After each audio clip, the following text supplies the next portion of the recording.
जय हिंद दोस्तों। देखिए, इस वीडियो में हम बात करेंगे बीपीएससी टीचर वैकेंसी 2023। आपको पता है कि जो बीपीएससी ने 10 तारीख को अपना एक ऑफिशियल नोटिफिकेशन जारी किया, जिसमें उसने ये बताया कि लगभग हम 50,000 पदों को, जो आपका 69,000 वाली जो पद चल रही है या फिर जो फेज 2 की जो भर्ती चल रही है, जिसमें पदों की संख्या लगभग 70,000 थी, उसमें हम समाहित कर रहे हैं। समाहित का मतलब उसमें हम जोड़ रहे हैं।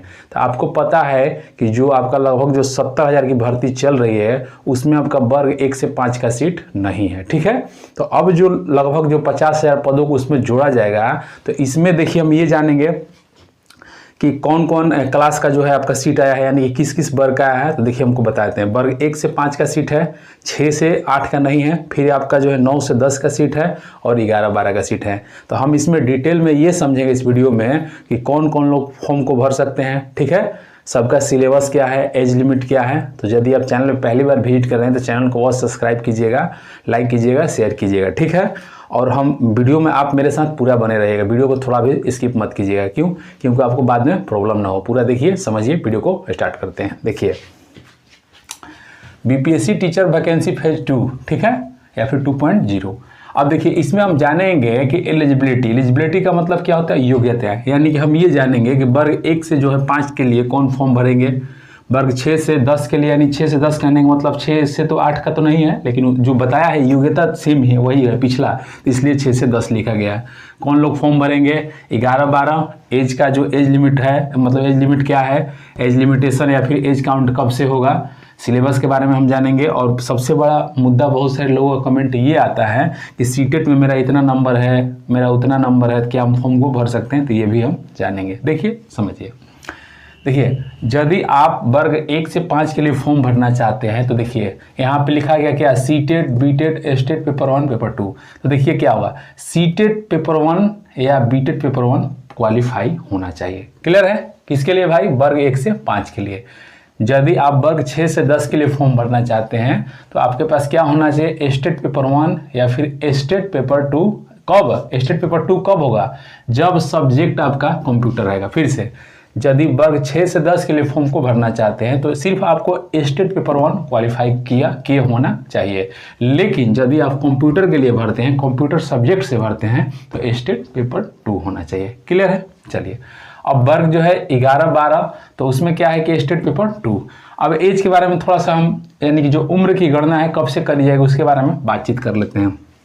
देखिए, एज काउंट जो है ना आपका 1 अगस्त 2023 से होगा। क्लियर है? अब देखिए, एज जो है वर्ग 1 से 5 के लिए उनका क्या है कि 18 से 37। तो देखिए, 18 से जो 37 है, किनका एज है भाई, तो जनरल के लिए और ईडब्ल्यूएस के लिए। ठीक है, अब देखिए, यदि आप ओबीसी कैंडिडेट हैं, मेल या फीमेल, तो 18 से 40। आपको पता है ओबीसी को बिहार में 3 साल की छूट दी जाती है, तो 18 से 40 मेल या फीमेल। ठीक है, और यदि आप जनरल फीमेल हैं तो आपको भी 3 साल की छूट दी गई, यानी कि 18 से 40। क्लियर है? SC ST हैं तो 18 से 42 मेल हो या फिर फीमेल हो, यानी कहने का मतलब है SC ST मेल या फीमेल 18 से 42 5 साल की छूट दी गई है। क्लियर है? अब देखिए, वर्ग 6 से 12 के बारे में बात करते हैं, यानी कि 6 से 12। तो देखिए, मिनिमम एज जो है 21 और मैक्सिमम जो एज है 37। बाकी जो रूल ऊपर बताएं सब वही यहाँ भी चलेगा, लेकिन समझ लीजिए, ये जो 21 से 37 किनका है भाई, तो जनरल और ईडब्ल्यूएस। ठीक है, अब यदि आप ओबीसी हैं, मेल या फीमेल, तो 21 से 40 क्यों 3 साल की छूट दी जाती है। देखिए, हाँ, एक चीज और समझिए, यदि आप जनरल फीमेल है तब भी कोई दिक्कत नहीं, 21 से 40 आपको भी 3 साल की छूट दी गई है। SC ST मेल या फीमेल 21 से 42 5 साल की छूट दी गई, इसमें ऐड कर देंगे। ठीक है, और रही बात अदर स्टेट से, तो जो लोग अदर स्टेट से आएंगे वो पता है कि जनरल में काउंट होंगे, तो जनरल में काउंट होंगे तो 18 से 37 इसमें आ रहे हैं, वर्ग 1 से 5 में, तो 18 से 37, और वर्ग जो 6 से 12 में आ रहे हैं तो 21 से 37। क्लियर है? अब देखिए, और बात करते हैं कि सीटेट पेपर 2 मार्क्स कितना होना चाहिए मेल और फीमेल के लिए। देखिए, यदि आप जनरल है या फिर अदर स्टेट से आ रहे हैं या फिर ईडब्ल्यूएस हैं, तो आपका जो है सीटेट में, ठीक है, पेपर 2 में मार्क्स कितना होना चाहिए, 90 मेंशन किया गया। नोटिफिकेशन में देखिएगा तो आपको क्लियर लिखा गया है कि 60%। तो 60% बाई 150 का कितना होता है, 15 छक्का 90, यानी कि 90 नंबर होता है। ठीक है, क्लियरली बताया गया है, ठीक है। अब ओबीसी जो है भाई उनको देखिए कितना होना चाहिए, ये सिर्फ मेल की बात करी जा रही है, फीमेल का इधर लिखा गया, इधर कॉलम बना के लिखा गया। यदि आप ओबीसी कैंडिडेट हैं तो 82, और एससी एसटी बिहार के हैंडीकैप्ड हैं या फिर अदर स्टेट के हैंडीकैप्ड हैं तो कोई दिक्कत नहीं है, 75 मार्क्स होना चाहिए, ठीक है।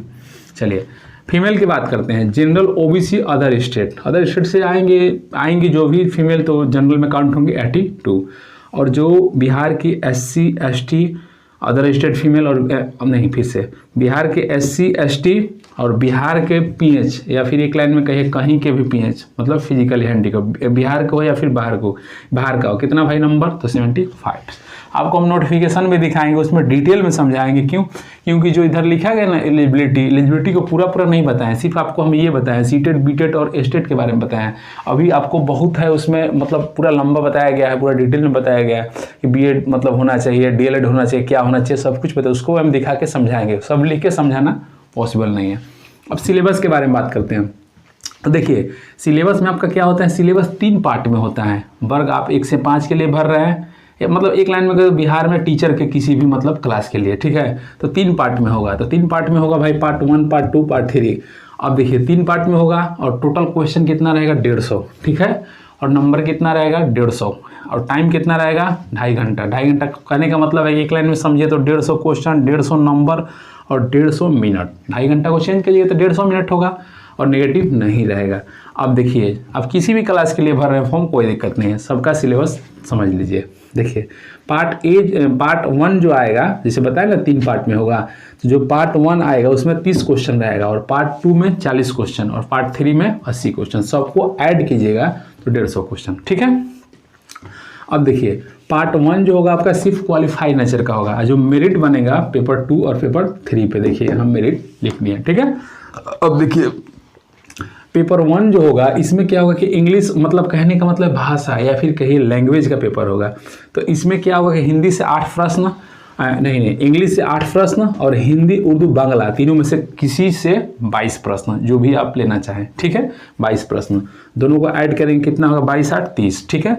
और ये जो होता है सिर्फ इसमें आपको 30% लाना है, यानी क्वालिफाई करना है। तो 30 नंबर का 30% कितना होगा, 3 का 9, यानी कि 30 में से सिर्फ आपको 9 नंबर लाना है, यहाँ से आप क्वालिफाई करेंगे, इसका काम खत्म। मेरिट इस पे नहीं बनेगा। मेरिट किस पे बनेगा भाई, तो पार्ट 2 और पार्ट 3 पे।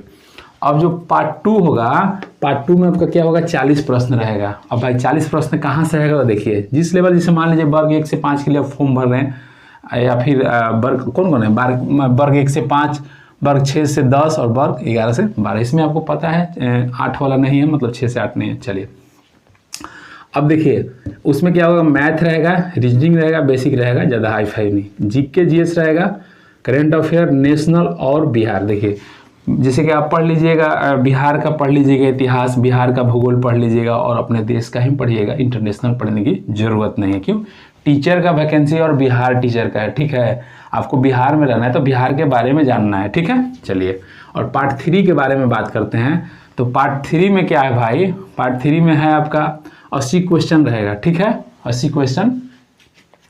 और उसके बाद क्या होगा भाई कि 80 क्वेश्चन जो रहेगा कहाँ से रहेगा, तो सब्जेक्ट से रहेगा। जैसे मान लीजिए कि आप किसी भी क्लास में, मान लीजिए कि आप वर्ग 11 से 12 में मैथ का टीचर के लिए फॉर्म भर रहे हैं, ठीक है, तो आपका मैथ से यहाँ पे कितना क्वेश्चन रहेगा, 80 क्वेश्चन रहेगा, ठीक है।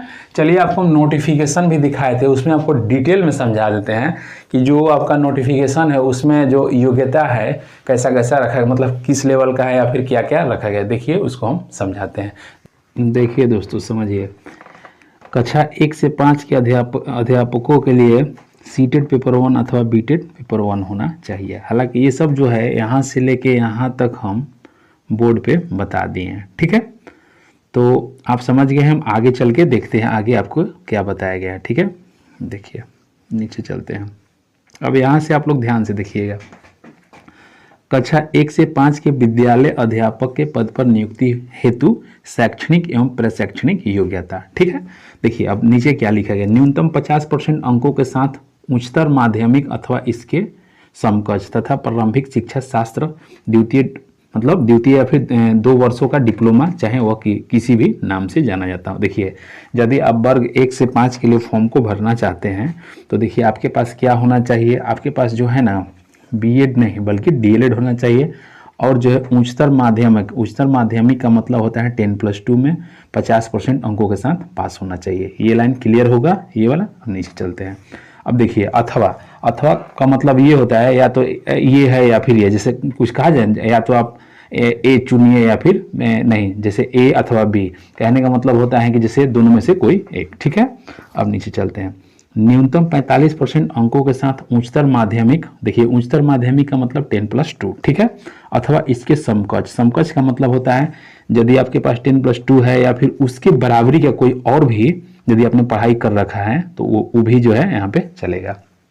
एवं प्रारंभिक शिक्षा शास्त्र द्वितीय, ठीक है, द्वितीय नहीं क्या है, द्विवर्षीय यानी 2 वर्षों का डिप्लोमा, चाहे वह किसी भी नाम से जाना जाता हो। ठीक है, अब ये कहने का मतलब ये है कि कोई जरूर नहीं कि ये जो है डीएलएड ही हो, किसी भी नाम से जाना जाता है, लेकिन 2 वर्षों का डिप्लोमा होना चाहिए। राष्ट्रीय अध्यापक शिक्षा परिषद मान्यता, मानदंड और क्रियाविधि विनियम 2002 के अनुसार। ठीक है, चलिए क्लियर है।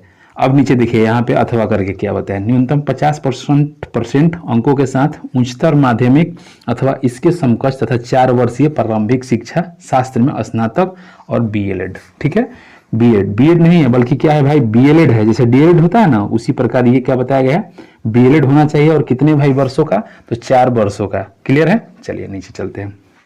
अब देखिए यहाँ पे न्यूनतम 50% अंकों के साथ उच्चतर माध्यमिक अथवा इसके समकक्ष तथा शिक्षा शास्त्र विशेष शिक्षा में द्विवर्षीय डिप्लोमा यानी 2 वर्षों का डिप्लोमा होना चाहिए। ठीक है, अब नीचे चलते हैं। अब देखिए अथवा में स्नातक तथा प्रारंभिक शिक्षा में द्विवर्षीय डिप्लोमा चाहे किसी भी नाम से जाना जाता हो, कोई दिक्कत नहीं। अब परंतुक में देखिए क्या लिखा गया है, परंतुक में लिखा गया है कि कक्षा 1 से 5 तक के लिए विद्यालय अध्यापक के मूल कोटि के पद पर नियुक्ति हेतु शैक्षणिक एवं प्रशैक्षणिक योग्यता में अनुसूचित जाति यानी कि एससी, अनुसूचित जनजाति यानी कि एसटी, देखिए एससी एसटी अत्यंत पिछड़ा वर्ग, ठीक है, और एक पिछड़ा वर्ग यानी कि ये जो है BC1 और ये जो है BC2। ठीक है, दिव्यांग में आपका पीएच आ जाएंगे कि अभ्यर्थी को न्यूनतम जो है निर्धारित अर्हता में 5% की छूट। जैसे मान लीजिए कि आपका मेरिट बना 80 पर, मान के चलिए, मान लीजिए आपका मेरिट बना 80 पर, तो 5% छूट यानी कि आपका जो है मेरिट कितना पर बनेगा भाई, 76 पर। ठीक है, जितना मेरिट बन रहा है ना उसका 5%। ठीक है, ये कह रहा है ना न्यूनतम निर्धारित अर्हता, ही नहीं कह रहा है कि जो आपका 150 है उसका 5% कम किया जाएगा, नहीं, जितना मेरिट बन रहा है उससे 5% पर आपका मेरिट बनेगा। ये क्लियर है। वर्ग 1 से 5 के लिए हम बता दिए कि क्या है, जो शैक्षणिक योग्यता आपका क्या होना चाहिए। अब जो है नीचे सामान्य विषयों के लिए वर्ग जो है 6 से 10 के विद्यालय अध्यापक के लिए आवश्यक शैक्षणिक एवं प्रशैक्षणिक योग्यता, अब इनके बारे में जानिए। देखिए, विशेष समूह में कम से कम 50% अंक सहित किसी मान्यता प्राप्त विश्वविद्यालय स्नातक अथवा स्नातकोत्तर, स्नातक का मतलब होता है ग्रेजुएशन, और स्नातकोत्तर का मतलब क्या होता है, पीजी यानी पोस्ट ग्रेजुएट या इसके समतुल्य का मतलब बराबरी, पास होना उत्तीर्ण। ठीक है, एवं राष्ट्रीय अध्यापक शिक्षा परिषद तो बता दिए। प्राप्त संस्थान से स्नातक बीएड होना चाहिए। देखिए यहाँ पे क्या है कि स्नातक बीएड बोला है। चलिए अब नीचे चलते हैं, नीचे में आपको ये दिया है लाइन, चलिए और नीचे चलते हैं।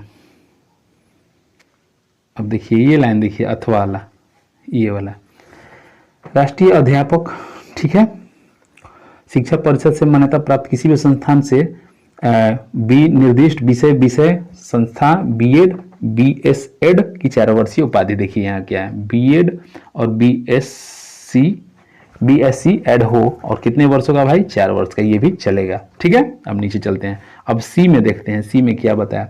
यदि आप शारीरिक शिक्षा विषय के लिए टीचर बनना चाहते हैं या फिर शारीरिक शिक्षा विषय से मतलब टीचर, हाँ ठीक है, टीचर के लिए सिलेक्ट होना चाहते हैं, कितना भाई, वर्ग 6 से 10 के लिए, तो देखिए आपके पास जो है शैक्षणिक प्रशिक्षण की योग्यता क्या होना चाहिए। देखिए एक वैकल्पिक विषय के रूप में शारीरिक शिक्षा के साथ 50% अंकों के साथ शारीरिक शिक्षा में स्नातक उपाधि। कहने का मतलब है कि यदि आपका ऑनर्स है तब तो ठीक है, नहीं है तो वैकल्पिक भी होगा, ऑप्शनल भी रहेगा, और उसमें 50% अंक रहेगा, तो कोई दिक्कत नहीं है, आप फॉर्म को भर सकते हैं। ठीक है, अभी पढ़ लीजिएगा, नीचे एसोसिएशन के बारे में दिया है, मेन हम पॉइंट पढ़ रहे हैं। ठीक है, बहुत है। चलिए अब यदि यहाँ पे और एक चीज दे रखा है कि 45% अंकों सहित स्नातक उपाधि तथा राष्ट्रीय अथवा राज्य अथवा अंतर विश्वविद्यालय खेलकूद खेल प्रतियोगिताओं अथवा एथलेटिक्स में सहभागिता। यदि आप खेलकूद में इंटरेस्ट रखते हैं या फिर किसी प्रतियोगिता एथलेटिक्स में आपने भाग ले रखा है जिसमें जिस क्षेत्र मतलब उस क्षेत्र से आपने 45% अंकों के साथ स्नातक उपाधि धारण कर रखी है, तभी आप फॉर्म को भर सकते हैं। किस क्षेत्र में? शारीरिक शरीर के लिए या फिर शारीरिक क्षेत्र में टीचर बनना चाहते हैं। वर्ग कहाँ से भाई?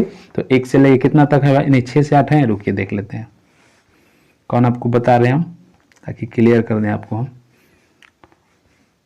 वर्ग 6 से 10 के लिए चल रहा है। चलिए ठीक है, अब नीचे चलते हैं। ठीक है, अब दे रखा है नीचे कि 45% अंकों के साथ शारीरिक शिक्षा में स्नातक। यदि 45% अंकों के साथ आपने शारीरिक शिक्षा में स्नातक कर रखा है तभी आप फॉर्म को भर सकते हैं। चलिए नीचे चलते हैं।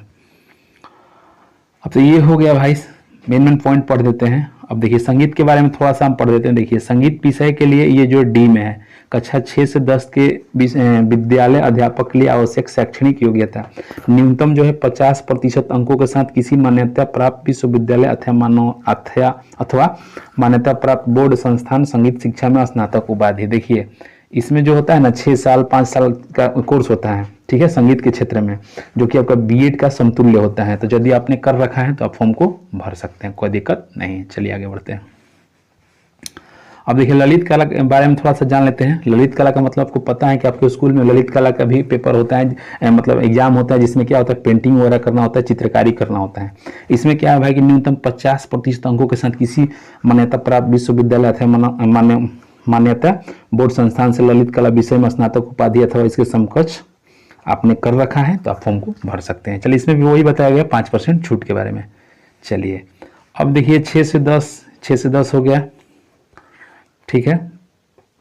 चलिए देख लीजिए 6 से 10 में। और यदि आप गणित के क्षेत्र में या फिर गणित में टीचर बनना चाहते हैं तो देखिए आपके पास क्या होना चाहिए। स्नातक स्तर गणित के साथ भौतिकी, इलेक्ट्रॉनिक्स, कंप्यूटर साइंस, रसायन विज्ञान, सांख्यिकी विषय में से 2 विषय स्नातक स्तर पर पठित हो, यानी कि जो आप ग्रेजुएशन किए हैं या फिर ग्रेजुएट आपने कर रखा है तो जो ये सब जो विषय बताए गए इसमें से कोई 2 विषय आपका होना चाहिए, ठीक है। अथवा इंजीनियरिंग से स्नातक जिसमें गणित की विशेषता हो, जैसे कि बीटेक होता है। यदि ये सब आपके पास डिग्री है तब भी आप फॉर्म को भर सकते हैं। चलिए आगे बढ़ते हैं, मेन पॉइंट पढ़ रहे हैं। अब नीचे आपका दे रखा है साइंस यानी कि विज्ञान। स्नातक स्तर पर जंतु विज्ञान यानी प्राणी विज्ञान, ठीक है, वनस्पति विज्ञान एवं रसायन विषय पठित हो अथवा इंजीनियरिंग से स्नातक जिसमें विज्ञान की विशेषता हो तभी आप फॉर्म को भरने के लिए एलिजिबल हैं। वर्ग 6 से 10 के लिए। चलिए आगे बढ़ते हैं, 6 से 10 के लिए। अब चलते हैं नीचे। सामाजिक शास्त्र इधर दे रखा है। चलिए भाषा से संबंधित ये दे अथवा 11-12 के बारे में जान लेते हैं। कक्षा 11 से 12 के विद्यालय अध्यापक के लिए सामान्य विषयों के लिए आवश्यक शैक्षणिक योग्यता। देखिए अब क्या यहाँ पे क्या बताया, कम से कम 50% अंकों सहित किसी मान्यता, ठीक है, प्राप्त विश्वविद्यालय से स्नातक उत्तीर्ण एवं राष्ट्रीय अध्यापक शिक्षा, तो पता है आपको बीएड होना चाहिए, ठीक है, बीएड स्नातक मतलब वही बीएड होना चाहिए और 50% अंकों के साथ स्नातक, ठीक है, तभी आप फॉर्म को भर सकते हैं। किस वर्ग के लिए? तो कक्षा 11 से 12 के लिए। चलिए आगे बढ़ते हैं। अब ये पढ़ लीजिएगा, इसको नीचे चलते हैं। नीचे में आपको दे रखा है, क्या दे रखा है भाई, अथवा में किसी मान्यता प्राप्त विश्वविद्यालय से कम 50% अंकों सहित विनिर्दिष्ट स्नातक में विषय में स्नातक अथवा इसके समतुल्य राष्ट्रीय अध्यापक शिक्षा परिषद, तो पता है वही जो परिषद होता है जो कि शिक्षकों का जो भी नियम बनता है इसी परिषद द्वारा बनाया जाता है। तो देखिए बीएड या फिर बीएससी ऐड होना चाहिए, ठीक है, अथवा न्यूनतम 55% अंकों अथवा इसके समकक्ष ग्रेड के साथ विनिर्दिष्ट विषय में स्नातकोत्तर यानी पीजी। और इधर 3 वर्ष के बारे में, 3 वर्ष का जो है आपके पास क्या होना चाहिए भाई, तो देख लेते हैं। 3 वर्षीय एकीकृत बीएड एमएड होना चाहिए। चलिए आगे बात करते हैं। परंतु में वही दे रखा है 5% छूट के बारे में बातचीत किया गया है। अब देखिए अब आगे बढ़ते हैं। यहाँ पे क्या दे रखा है, जैसे फिजिक्स है, केमिस्ट्री है, फिजिक्स है आपका, केमिस्ट्री है, ठीक है। तो ये सब विषय से यदि आप मतलब इस सब विषय में यदि आप टीचर बनना चाहते हैं तो देखिए आपके पास सब्जेक्ट, देखिए इधर लिखा है ना पोस्ट सब्जेक्ट और subject at post graduate level. तो ग्रेजुएट लेवल में ये सब आपका पोस्ट होना चाहिए, तब इसमें टीचर बन सकते हैं। ये सब पढ़ लीजिएगा। चलिए नीचे चलते हैं।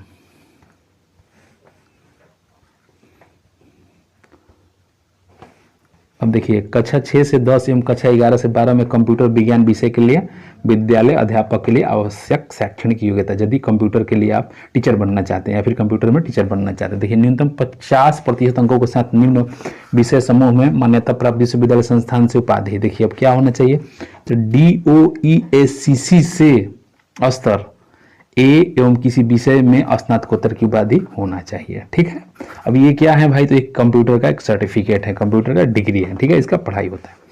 अथवा किसी मान्यता प्राप्त विश्वविद्यालय या AICTE से मान्यता प्राप्त संस्थान से BE, ठीक है, साइंस या BTech कंप्यूटर साइंस अथवा कंप्यूटर साइंस /IT अथवा समकक्ष उपाधि या भारत सरकार मान्यता प्राप्त संस्थान विश्वविद्यालय से डिग्री या डिप्लोमा होना चाहिए। ठीक है, चलिए अब इधर दे रखा है, अब देखिए इधर जो है सब कंप्यूटर के बारे में बता रखा है नीचे तक, आप देख लीजिएगा। परंतु में इसमें भी वही चीज़ है कि 5% छूट दी जाएगी। चलिए लगभग सब कुछ क्लियर है, चलिए बोर्ड पे बात करते हैं। देख लिए, समझ में आ गया आपको, लगभग सब कुछ क्लियर है। यदि अभी भी आपको कहीं दिक्कत होगा तो बेशक आप कमेंट कीजिएगा, कमेंट के माध्यम से हम जो आपका कमेंट रहेगा उसके अकॉर्डिंग हम इधर से आंसर देंगे, यानी कि आपका क्वेश्चन और मेरा आंसर। तब मिलते हैं नेक्स्ट वीडियो में, तब तक के लिए जय हिंद।